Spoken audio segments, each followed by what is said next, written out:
Bonjour, je m'appelle Lisette, je suis péruvienne et aujourd'hui je vous dis les 100 points en commun entre le Pérou et la France.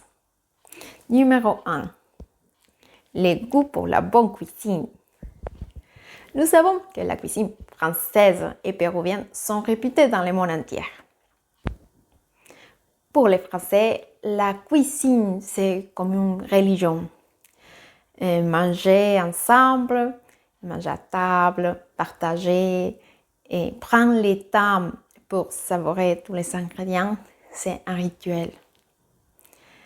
Nous pouvons trouver le bonheur d'un Français dans la cuisine. Et sans oublier que le vin et le champagne, c'est toute une culture.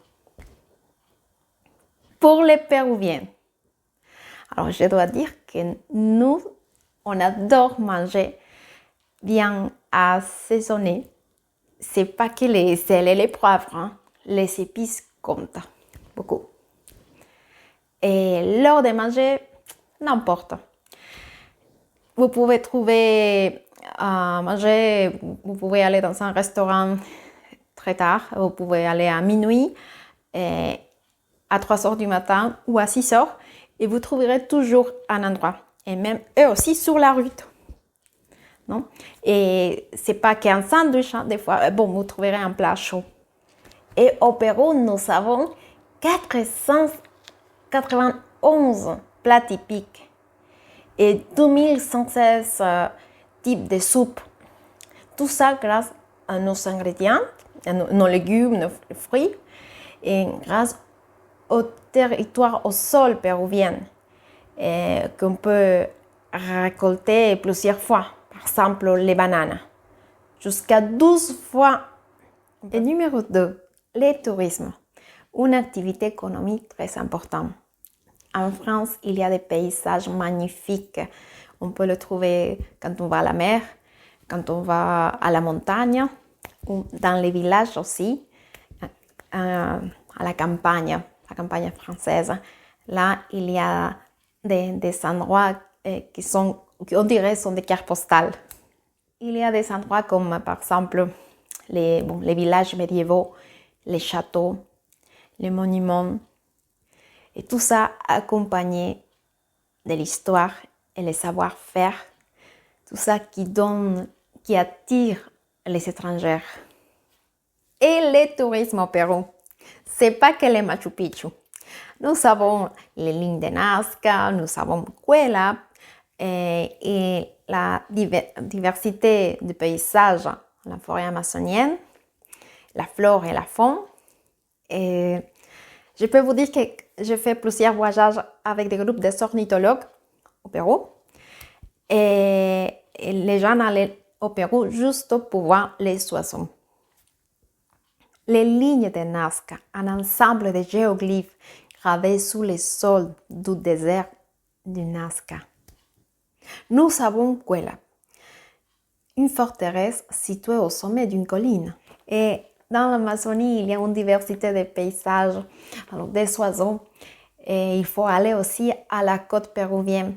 Là, vous verrez l'océan Pacifique et la couleur de la mer, c'est un peu verte, c'est pas bleu comme la Méditerranée. Numéro 3, la diversité culturelle. En France, c'est une richesse.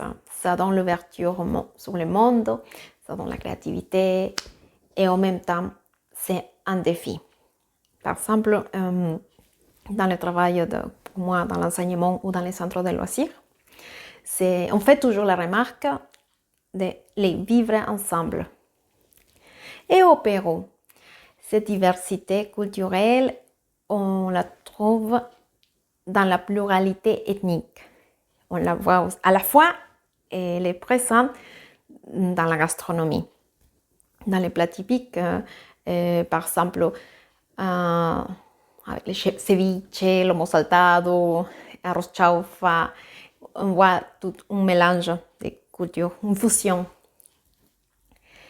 Et il y a la musique, et avec les instruments musicaux qui sont différents de la côte et de la montagne.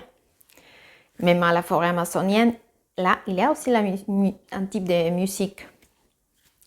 Ça accompagné avec les danses typiques. Au Pérou, il y a eu toujours un échange entre les gens de la côte et de la montagne. Et la diversité culturelle au Pérou, à cause de la migration africaine, européenne, asiatique, on a eu un grand métissage. Numéro 4, la littérature. En France, il y a des célèbres personnages comme Victor Hugo, Stendhal, Flaubert, et on ne va pas oublier la franco-péruvienne Flora Tristan. Elle était aussi la grand-mère de Paul Gauguin.